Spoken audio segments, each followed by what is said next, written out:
ஏய் ஹரிசு, சில பேர் கண்ணாலே பேசிப்பாங்கடா. ஆமா. ஏய் நான் இப்ப ஏதாவது சிக்னல் கட்டுறேன், நீ அதை கரெக்டா கண்டுபிடி. பண்ணு. டொய் டொய். டீ கடைக்கு போலான்ற. ஏய் சூப்பர்ரா, கண்டுபிடிச்சா. போடே. நான் போய் கௌதம்கிட்ட கேக்குறேன், கண்டுபிடிக்கலாம் பாப்போம். டேய் சொல்றா. நான் ஒரு சிக்னல் கொடுக்குறேன், அதை நீ கண்டுபிடி கரெக்டா. டீ கடை தானே?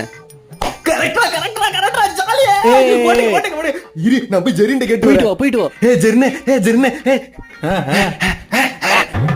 டீ கடைக்கா? விக்கி எங்க இருக்க? விக்கி என்னது? என்னடா? ஐயோ யா டேய் என்னடா? ஏய் அடிங்க.